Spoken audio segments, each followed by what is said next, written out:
Asambleísta por Creo, bienvenida a Contacto Directo. Muy buenos días, estimada Steffi, ¿cómo está usted? Buenos días. Un gusto saludarle, a la ciudadanía del Ecuador también, y con un abrazo solidario a nuestros hermanos de Manabí y de Esmeraldas. Asambleísta, Creo presentó algunas alternativas al proyecto que está discutiendo ahora la Asamblea después del terremoto. Ustedes no creen que más tributos es el camino. Entonces, ¿qué están planteando concretamente para conseguir un fondo que vaya para la reconstrucción, la reactivación económica de las zonas afectadas?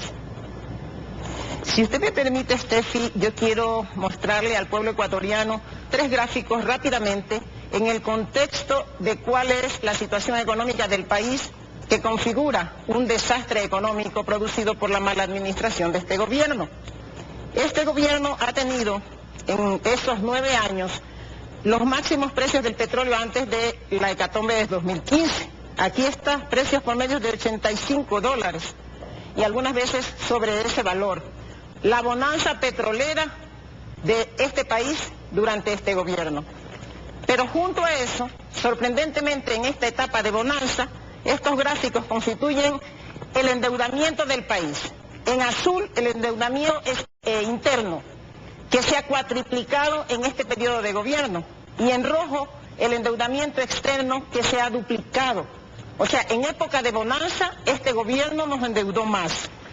Y este último cuadrito, que nos indica cómo este gobierno, adicto al gasto, produjo en esta etapa de bonanza déficit, que en este momento estuvo planificado o está planificado sobre los 5.000 millones de dólares, pero que todos sabemos que el hueco fiscal se ha profundizado y que pasa a los 10.000 millones de dólares. Y por ese mismo hueco en este momento, asambleísta, es que conocemos pues que no hay recursos, por eso la necesidad de crear estos recursos para la reconstrucción de Manabí y de las zonas afectadas. Ustedes propusieron crear un fideicomiso. Ahora, escuchamos los argumentos del ministro y los asambleístas del país, de que no se puede crear un fideicomiso para manejar tributos, que eso es privatizar, que son fondos públicos, pero ya hemos visto que el Código Orgánico de Planificación y Finanzas Públicas establece la posibilidad de gestionar a través de fideicomisos y también que lo ha venido haciendo en este gobierno para que Petroecuador y sus filiales les paguen a las contratistas. Entonces, ¿cómo lo plantean ustedes? Lamentablemente este gobierno no conoce otro mecanismo que accionar la liquidez del sector privado y que exprimir el bolsillo de los ecuatorianos a través de impuestos. En cuanto sucedió el desastre natural, Guillermo Lasso, líder del movimiento Creo, una propuesta respaldada por los asambleístas y por quienes conformamos el movimiento, le envió inclusive al presidente de la República una propuesta concreta donde le definía mecanismos, primero, de cómo motivar al sector productivo y la economía de 2 zonas que van a estar deprimidas durante este tiempo. En el caso de Esmeralda tiene una historia inclusive. ¿Y qué se plantea sobre el fideicomiso?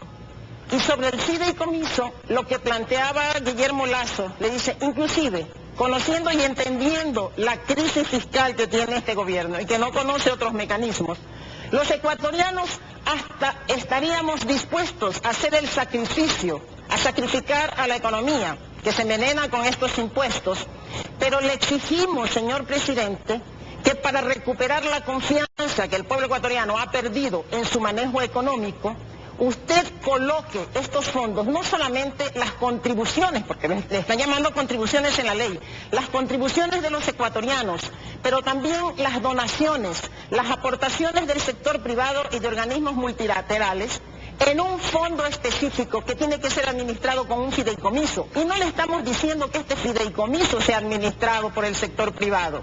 Lo que le estamos diciendo es que usted tiene los mecanismos en la ley para definirlos. Usted recuerda, Steffi, que el día de ayer estuvo aquí el doctor Calero con una exposición clarísima donde demostró que este gobierno ha constituido fideicomisos para garantizar el pago a las empresas petroleras. Y entonces la pregunta es, si ustedes han definido, solo concluyo, Steffi, con esta interrogante, si ustedes han podido constituir fideicomisos para garantizarle el pago a las compañías petroleras, ¿por qué no pueden entonces constituir un fideicomiso con el mismo Banco Central, con fondos de las contribuciones de los ciudadanos ecuatorianos y otras donaciones, para que estos recursos estén orientados de manera específica ¿Y usted a la propone que reconstrucción en esa misma cuenta se incluya también, por ejemplo, el tema de las donaciones? Ahora, en el proyecto sí están incluyendo algunos incentivos para las nuevas inversiones productivas, por ejemplo, en las zonas afectadas que estarán exoneradas del impuesto a la renta durante 5 años, que las donaciones en dinero hecha por personas naturales en relación de dependencia, solo en cuentas del Estado, pueden ser luego un crédito tributario, pero no proponen incentivos para que los grandes contribuyentes, las empresas, puedan donar más. Entonces, ¿qué sugieren ustedes al respecto que se incluya en el proyecto? Pues una de las propuestas estuvo claramente orientada a motivar las donaciones de la sociedad civil, que se ha mostrado activa, que se ha mostrado generosa, de corazón abierto, y que solidariamente ha apoyado a los hermanos que en este momento han sufrido el embate del terremoto.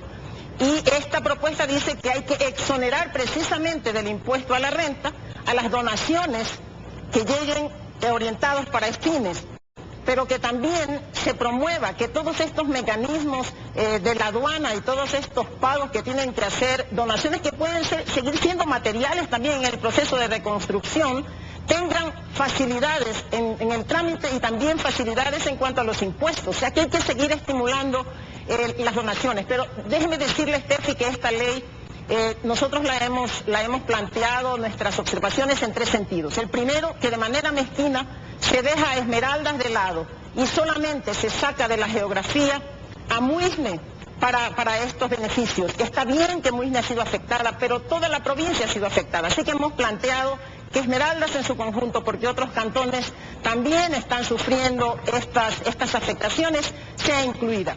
Y el pueblo ecuatoriano tiene que seguir exigiendo la formación de este fondo especial, de este fideicomiso, porque no podemos permitir que este gobierno vampiro, este es un gobierno vampiro que solamente quiere succionar la sangre y la liquidez del sistema económico, ponga en ese saco roto que significa la cuenta única del Estado estos recursos específicos. En el proyecto asambleísta se le da una rebaja a las entidades del sistema financiero en el valor del anticipo de la renta por los créditos que den otorgados este año en Manabí, en Muisne y las especificadas en el decreto.